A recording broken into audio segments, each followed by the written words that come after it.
2020 People of the Year. I am with Abby, Medberry. And I'm Jessica Schonhoff, and we are going to do a quick interview. So, hello Abby, you are a junior this year at the University of Minnesota. How have you been involved with the community so far? Yeah, so during my time at the U, I've tried to gain a lot of leadership in different student organizations that I'm passionate about. So I think my the thing I've been most involved in is the Chinese American Student Association, or CASA.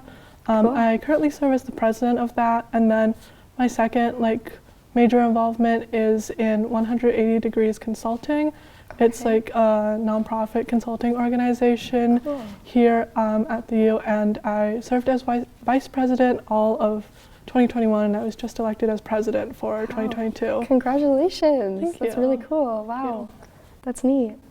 So as you said, you're the president of CASA on campus. Can you explain a bit more about what that organization does and what your leadership position within it is? Yeah, so CASA, what we really do is we try and promote Chinese American culture and identity here on campus, and then also create a community for people who are Chinese American, Chinese adoptees, or first generation immigrants, or anyone who's even just interested in Chinese or Chinese American culture. Yeah. So how we do that is we host events around campus, either celebrating Chinese traditions. So I guess most prominently would be Mid-Autumn Festival in September, or most recently we had Lunar New Year. Yes. Late January. And then we also just try and have events every month to really get the community together, have fun, and just get to know each other, and kind of really make sure that people have other people that look the same and have similar backgrounds that they can become friends with and connect with. Yeah, wow, that's really cool. Yeah, you're doing impactful work. Your major is business, correct? Yeah. So I'm studying business. I guess more specifically, I'm doing management information systems, supply chain operations, and then I'm also studying Chinese. Wow. Okay, very cool. Very, very cool. Wow. Why are you drawn to the business world? What made you want to choose this route? Yeah, so I think for me, business is really a broad field of study because you can apply it to almost anything you're doing. So that's what really drew me. I was a really indecisive high schooler. I didn't super know what I wanted to do.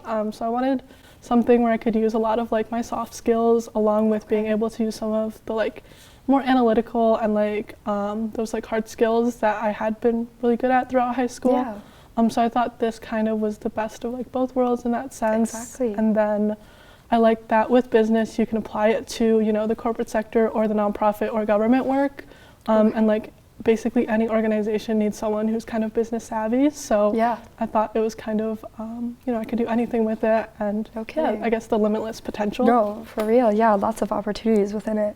Do you plan on getting even more education after you get your bachelor's, or are you thinking of starting with the bachelor's and seeing where you take off from there? Or yeah, so I'm probably going to pursue an MBA, but with that route you have to get a couple years in the workforce before you can go through and get a graduate degree. So I'll probably take up to 5 years working and then go back. Very cool. Very, very cool. That's awesome. Yeah. So how do you feel that academically, personally, socially, that your time at college has changed or advanced your knowledge on community impact and leadership? Yeah, so I think most importantly, all of my involvements have changed me a lot, who I just am as a person going into college. I don't think I had a great sense of identity. I'm adopted, so that was something that I didn't really imagine myself ever even being involved in, was kind of the Asian American or a PETA space on campus. Yeah. So being as involved as I am now, I think that's changed me a lot, and I've become a lot more knowledgeable about who I am, and I think much more self-aware. Yeah. And then I think in addition to that, it's just really something that's very humbling experience for me to see everyone else's involvement, and just going to Musé's awards, seeing how everyone else has touched the university and their own ways is really inspiring to me, and it's something that keeps me going in my leadership. Yeah, that's wonderful. Yeah, we've got a great community that has so many opportunities with student groups to coerce. So I mean, you've shown a lot of leadership within our community here, but what do you believe is the most meaningful way that you've held leadership at the U?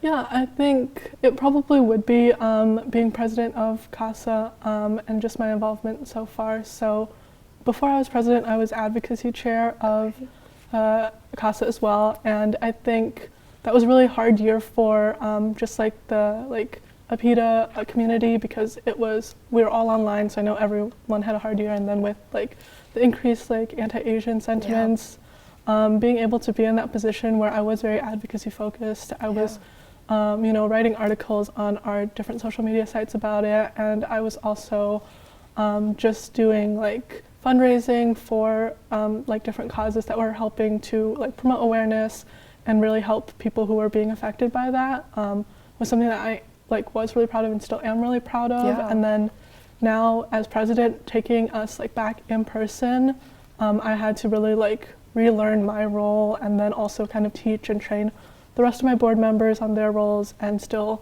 try and run like successful events and make sure we still had that great sense of community while being in person again and having that like uncertainty of like the pandemic still and everything. No, it's definitely been, a challenging past few years with coronavirus, and especially, as you said, the escalation of Asian hate, and it's wonderful that you're so intentional with that. It's really cool. What do you feel was your biggest challenge within the past year of 2021? Yeah, I think 2021 was a hard year for almost everybody. I think for me, it was I felt very overwhelmed by the state of our world, and at times like very hopeless about a lot of things. I think we all kind of went into 2021 thinking like, 2020 was COVID year and this is fresh start, and it wasn't exactly what we all imagined. So I think that was something that I felt pretty hopeless about, and then just feeling like maybe what I'm doing isn't worth anything really, like I can only do so much and it touches maybe like a couple people, but after a while, like, does anyone really care? So trying to keep myself grounded was really important throughout that year, and realizing that like I don't have to necessarily change the world or even change the whole university, but like maybe I help like 1 or 2 people a day through what I'm doing, and that's like enough. No, it is. It's very impactful, and that's why you're here. What keeps you going when you find that you're being challenged? You said that even if you can touch a few people, I think we all have like had that testament in ourselves where it's like, am I doing enough? Like, do I feel passionately enough for this? Or like, are my passions being explored in a way that's meaningful to me? Or, so what do you do when you do feel challenged? Yeah, I think I stay really grounded with like my friendships and the like communities that I have developed during my time here at university, and then I think I'm a very self-motivated person. Yeah. So I think like I have an intrinsic kind of drive to keep going, and that's really kept me going in a lot of like darker parts of like university and like my life in general. So I think just some intrinsic motivation, and then obviously being grounded with the people that are like close to me. Wow, yeah, great for you. That's awesome.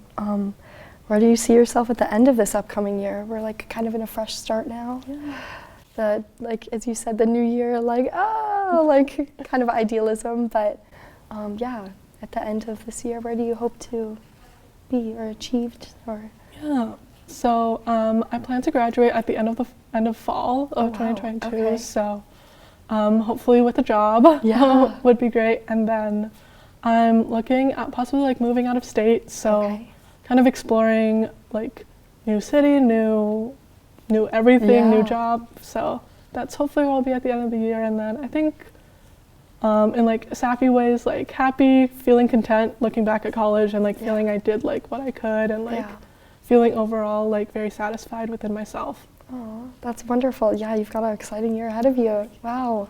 Well, congratulations. You're wonderful. Well, thank you very much, Abby. We appreciate you being here, and congrats on being one of the top 10 people of the year. Thank you.